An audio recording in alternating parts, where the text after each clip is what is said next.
ಆತ್ಮೀಯ ಕಲಾವಿದರೇ ಹಾಗೂ ಬಂಧುಗಳೇ, ಈ ದಿವಸ ಕಲಾವಿದರು ಮತ್ತು ಪ್ರಸಾದನ ಕಲಾವಿದರು ಆಗಿರುವಂತಹ ನನ್ನ ಆತ್ಮೀಯರಾದಂತಹ ವೆಂಕಟೇಶ್ ಅವರು ವಿಶೇಷ ಅಂದರೆ ಅವ್ರು ಯಾವಾಗಲೂ ಕೂಡ ಅವ್ರು ಏನು ಯೋಚನೆ ಮಾಡ್ತಾರೋ ಅದರಲ್ಲಿ ವಿಶೇಷ ಇರುತ್ತೆ.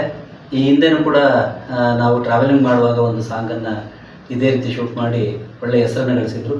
ನಮ್ಗೆ ಗೊತ್ತೇ ಇಲ್ಲ ಇನ್ನೊಂದು ರಣಧೀರ ಚಲನಚಿತ್ರದ ಸಾಂಗ್ಗೆ ಅವರೊಂದು ಆ್ಯಕ್ಟ್ ಮಾಡಿ ಮಕ್ಕಳಿಂದನೂ ಮಾಡಿಸಿ ತುಂಬ ಕ್ರಿಯೇಟಿವಿಟಿ ಕಾಣಿಸ್ತಾ ಇದೆ.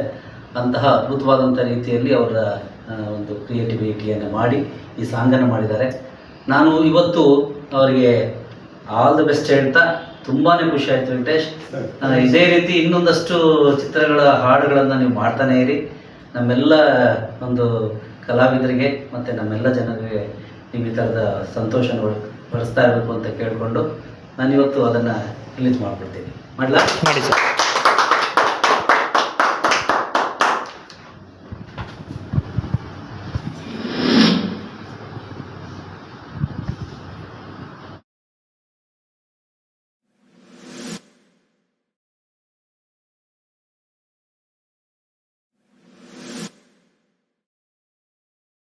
ಅಂಕಲ್, ಏನ್ ಸಿನಿಮಾ ತೆಗಿತಿದ್ದೀರಾ? ಕನ್ನಡ ಸಿನಿಮಾ. ನಮ್ಮ ಹೆಸರು ರಣಧೀರ ಕಣೆ. ಹೀರೋಯಿನ್ ಯಾರ ಅಂಕಲ್? ಜೂಲಿನಾ? ಅದೇನು ಜೂಲಿ ಅಂದ್ರೆ ನಿನಗೆ ಅಷ್ಟಿಷ್ಟನಾ? ಹಾಗಲ್ಲ, ಜೂಲಿ ಇದ್ರೆ ಜಾಲಿಯಾಗಿರುತ್ತೆ. ಈ ಪಿಕ್ಚರ್ ನಲ್ಲಿ ಅವಳಿಲ್ಲ. ಇನ್ನು ಯಾರು? ಖುಷ್ಬು ಕಣೆ. ಹಾಡಷ್ಟಿದೆ ಅಂಕಲ್. ದೊಡ್ಡವ್ರಿಗೊಂದು, ಹೆಂಗಸರಿಗೊಂದು, ಹುಡುಗಿರಿಗೆ 2, ಹುಡುಗರಿಗೆ 2, ನಮ್ಗೆಲ್ಲ ಒಂದು. ಆತರ ಇದೆಯಾ? ಯಾವ ತರ? ಪ್ರೇಮಲೋಕ ತರ. ಮತ್ತೆ ಪ್ರೇಮ್ ಲೋಕ ತರ ಪಿಕ್ಚರ್ ಮಾಡಕ್ಕಾಗತ್ತಾ? ಪ್ರೇಮ್ ಲೋಕಕ್ಕೆ ನೀವುಗಳೆಲ್ಲ ಗಲಾಟೆ ಮಾಡಿ ನಿಮ್ ತಂದೆ ತಾಯಿಗಳು ಕರ್ಕೊಂಬಂದ್ರಿ. ಈಗ ಅವರೇ ಗಲಾಟೆ ಮಾಡಿ ನಿಮ್ಮನ್ನ ಈ ಪಿಕ್ಚರ್ ಕರ್ಕೊಂಬರೋ ತರ ಮಾಡಿದೀನಿ. Okay okay. ಒಂದಾನೊಂದು ಊರಲ್ಲಿ ಒಬ್ಬ ಹುಡುಗನಿದ್ದನು, ಯಾರಿಗೂ ಹೆದರದ ರಣಧೀರನು. ರಾವಣನಂಥವನೊಬ್ಬ ಅವನ ಸಾಕುತ್ತಿದ್ದನು, ಕಾರಣ ಹುಡುಗನು ಅನಾಥನು.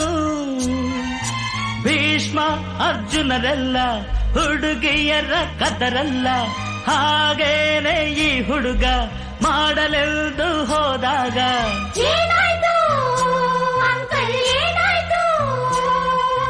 ಪ್ರೀತಿಯ ಕಡಲಲ್ಲಿ ಬಿದ್ದನೋ.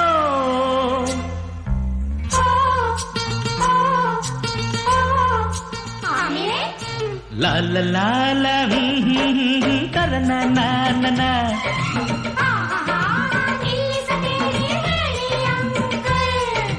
ಆ ಪ್ರೀತಿಯ ಕಡಲಿನ ಬಳಿಗೆ ಎಲ್ಲರೂ ಹೋಗೋಣ. ಪಾಪ ಅವನಿಗೆ ಏನಾಗಿದೆಯೋ ಬನ್ನಿರಿ ನೋಡೋಣ. ಲಾ ಲಾ ಲಾ ಲಾ ಲಾ ಲಾ ಲಾ ಲಾ ಲಾ ಲಾ ಲಾ.